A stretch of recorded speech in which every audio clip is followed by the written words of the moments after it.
Who wants to go? Who wants to kick us off?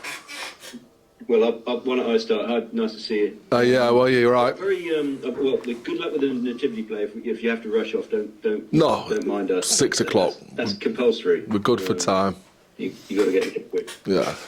Listen, it's a tough time of the year. You know, a lot of things going on. Not just nativity plays. You know that you're whizzing around up to Scotland, down here, different opposition, short turnarounds or whatever. Is it hard to keep a handle on it all, or you know, to focus guys' minds on what needs to be done? It's hard keeping a handle on it all, regardless. Just generally, it's a tough year. It's the most wonderful time of the year, if you ask me. You're right in the thick of it.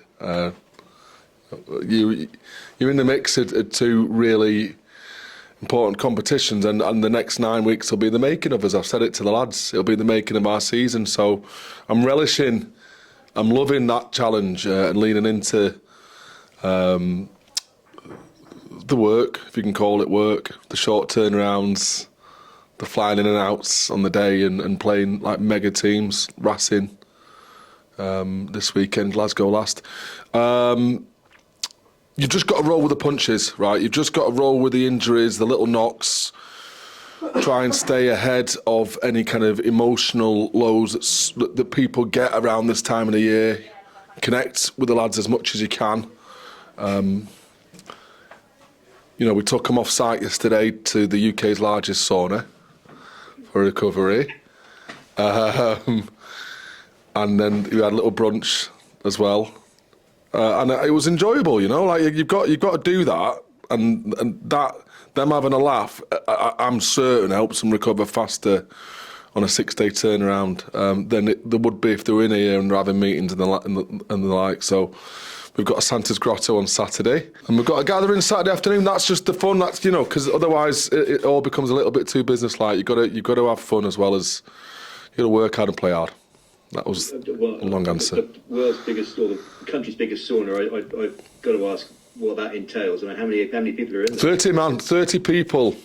Be still your beating heart. 30-man sauna with variable ice baths. It's called, well, can I say it? Not BBC, is it? Fix. It's called Fix in Town. It's a brand new kind of venue, and all the lads are into recovery nowadays, aren't they? So there's a bit to it. They can get the reviews done in an informal conversation over brunch in a sauna in the truth chamber, as opposed to having to listen to me drone on in front of a screen. I think it's a good way to do it. Just sort of, well, finally for me, I'm just wondering, you know, the English clubs didn't have the greatest first weekend of the tournament. Is that sort of up the ante a bit for you guys? You know, somebody needs to make a bit of a statement, don't they, at some point? I don't know, hopefully it could be you, I guess. Yeah, we look, and I don't think many of them were far off, but you don't have to be far off with a level of competition and opposition for the scoreline to blow out. Like, we were looking at some of our processes, our statistics, just around breakdown, say, you know, our effectiveness, and they're measured pretty similar to how they were against Leicester, but you get turned over against Glasgow and they're scoring 2 phases later, and that was a realisation, a bit of a learning curve again for us, that if we want to not just compete but, you know, win this cup, get to latter stages of this cup, then there's certain areas of our game that we've got to level up. Usually those areas around the collisions, both sides of the ball, as it showed at the weekend. So you're saying the ability's there, essentially. I mean, you know, as I say, that people jump to conclusions, don't they, after one weekend sometimes, you know, and it looks a bit different by the end of the pool stages. But as you say, there's good enough players there, in your opinion. Good enough players, good enough teams, definitely, yeah. I think you'll see a change of results this weekend. You know, we obviously want to be part of that turnaround in fortune. Of course we do. But first of all, there's a realisation that can probably only be gained through experience of being on the field, of what the levels of intensity, consistency and intensity require in this competition. And you can say it and you can show it, but I said to him, saying that if there's any dispersions or any illusions around what's required, are there now? And there were lads like, no, we know what's needed. Now it's just about doing it. And I'll just ask on behalf of everybody else what the sort of injury updates are and who's available and who isn't, if that's okay. Well, we've rested all the internationals who needed rest from mandatory rest, so they're up for selection. There's a big four in there, isn't there? Ben and Luke and George and Tom Roebuck. So they're up for selection, and we just come back a little bit battered in some instances. The aerial contest proved to be an area of extreme physicality. So there's a question around that. Are we protecting those players who are going up for that ball? I still need to speak to Tony Spreadgery, see what his views are on that. But that side, we're looking good. Like I say, it's just the week-to-week managing of players who maybe can't train at the start of the week, who are carrying a little bit longer into the end of the week, just making sure we stay ahead of that so we can get them, not through, but thriving over the next 8 weeks, 7 weeks. Good luck at the activity anyway. Thanks a lot. Thank you. Cheers, mate. Yeah, I'm not in it. I'm just clapping my lad along.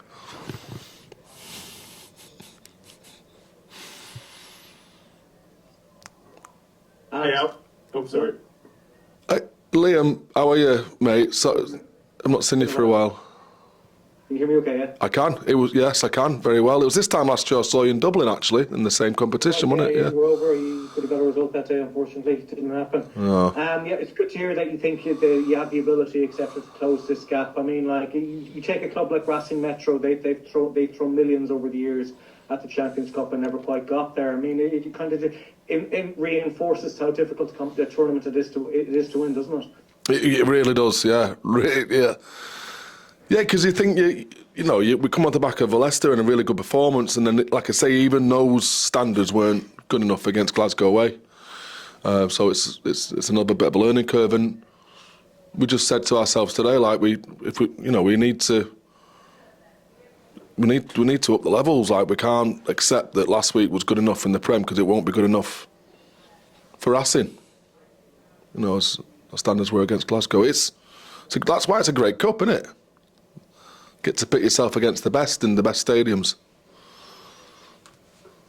George Ford, he's available again this week. Yes. I'm curious, having got the game under his belt against Leicester and putting behind in November with England, what frame of mind is he now going into the winter time with Sale, hoping to kick you guys on both in Europe and in the Prem? Yeah, that exact frame of mind.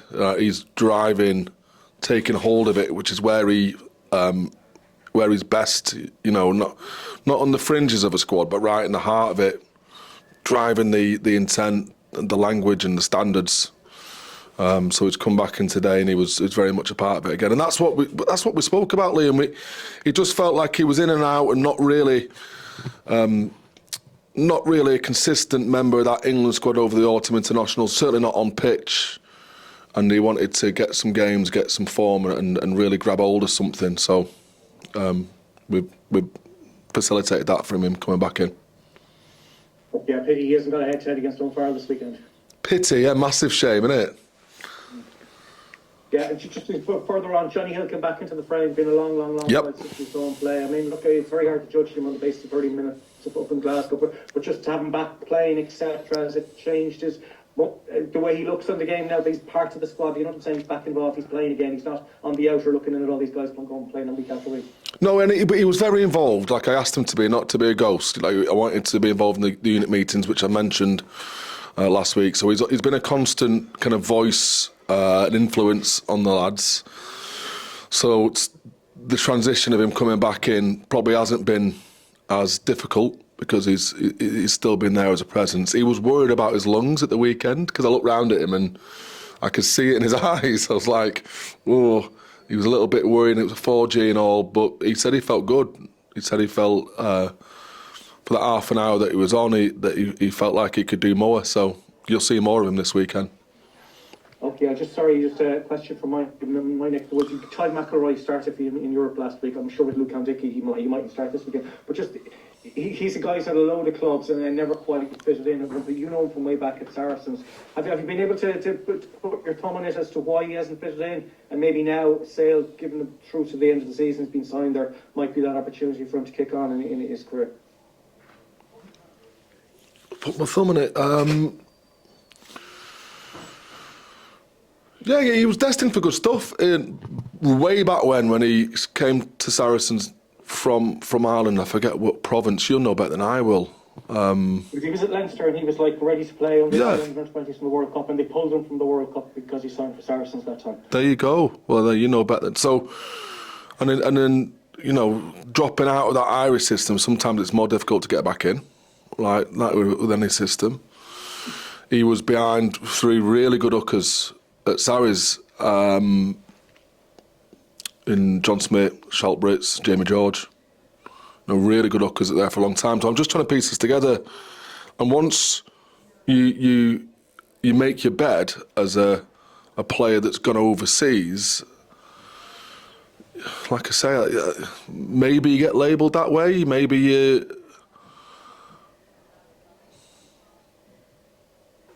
it's more difficult to settle in a place that isn't your kind of spiritual home, I guess. I don't know, because he's been really consistent for us, Liam. He's really helped us out massively when we're in a time of need with Tommy Taylor having a back operation. Like he's well liked. He's got good shape on him. His set piece is dead solid. I guess you could say with all of that, and they're his main priorities as a hooker. You know, your set piece and your bit of defence. Where lies his point of difference? Where is his X factor that pushes him above other players? You don't have to have it, because if you're good at all those areas, then you can hold a pack together. You know, you're the fulcrum of the pack. But in terms of eye-catching, game-breaking moments, you know, maybe less so. He's a good example of somebody who kind of, not to label him a journeyman, but he's a good example of somebody there who's in that phase to kind of just stick at it till your chance can come. Things can change very quickly, yeah. Yeah, he's a really good professional, like really good, like hardly drinks, you know, learns info really quickly. I have no complaints and only praise for the lad. I'd like to keep him. I'd like to be able to keep him. Hopefully, the salary cap and the succession pathway will provide an opportunity for that. We're giving him a bit longer to keep proving his point that he wants it and he's capable of it. Here, Alex. Thanks for your time. Okay, good luck Friday. Cheers, Liam. Thanks, mate.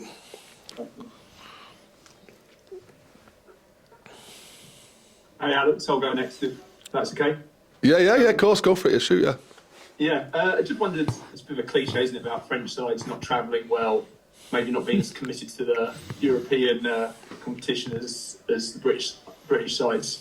But yeah, how much of the emphasis this week for you has been on making a real ugly, physical, not ugly, but I don't, you know, testing their commitment maybe to the competition with your own physicality? Well, definitely the latter. I think that's a good way to put it. I don't underestimate French sides travelling. I think we might have done 10 years ago when Claremont came to Saracens and we got snowed off by a day. Raka scored a hat-trick and we got beat by 45 points. So games like that still stick in my memory of, you know, not underestimating a French team at all, especially not with the talent they've got.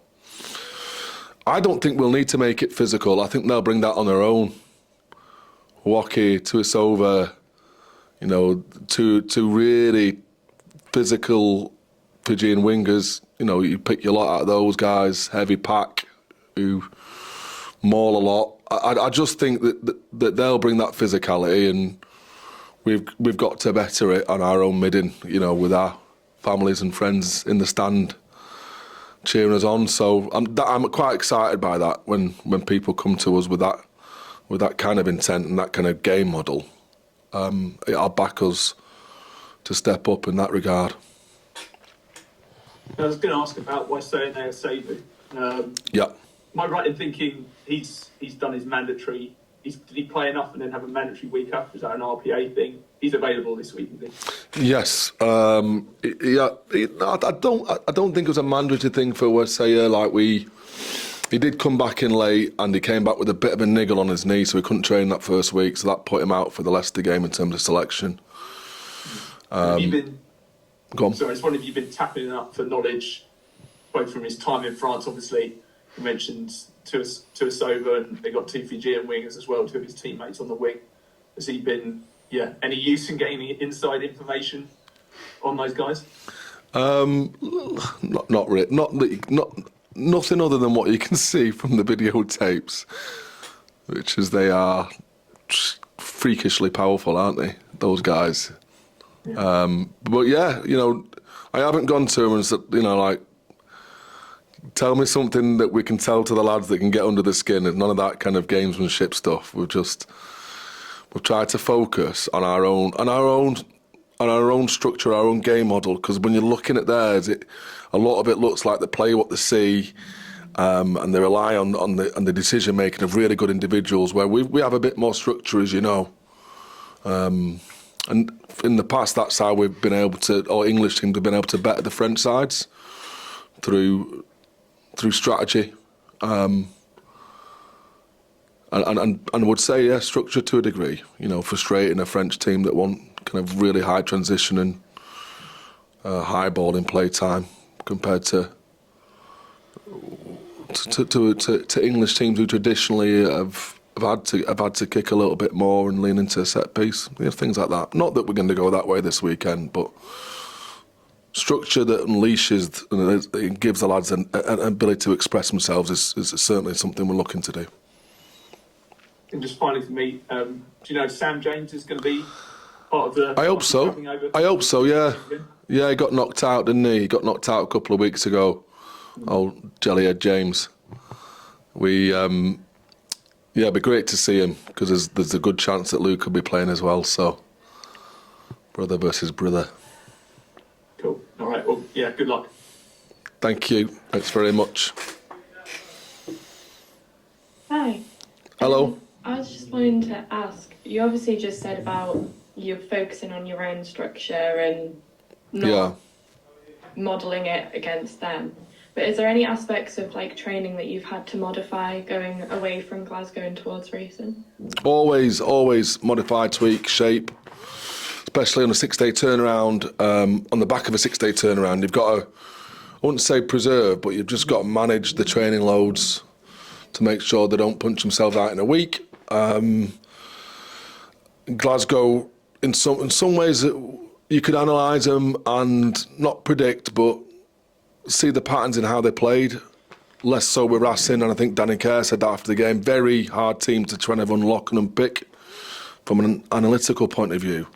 So you just got to be alive to everything and the individual threats they have. So that in itself, you've got to expose. You want to control some of the chaos because that's where they're best.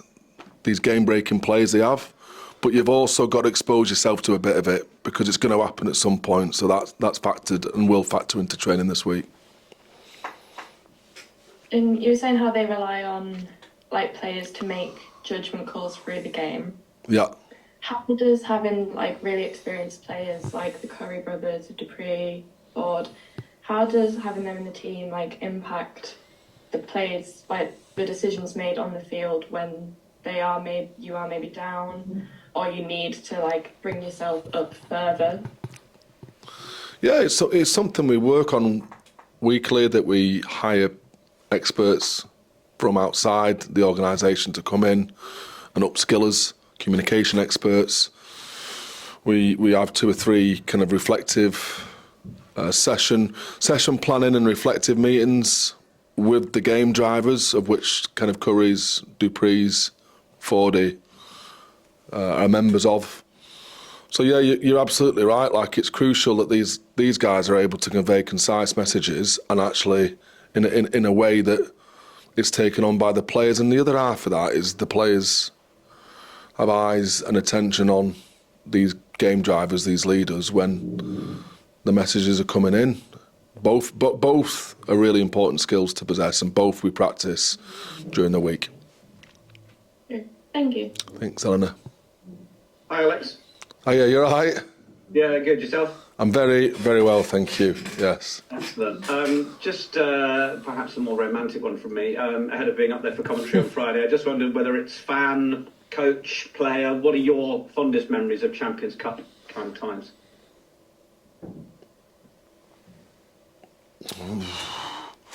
given it good thought. No, yeah, I'm just trying to, because like I do love going away. I love going to like Clermont away.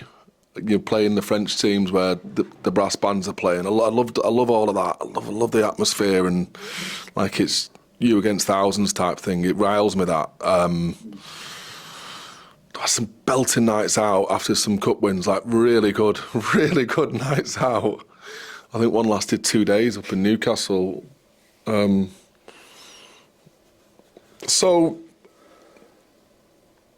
it's just being part of that team that generally goes up against teams with a bigger support base, with more spend and resources, and yet collectively as a team you're able to win.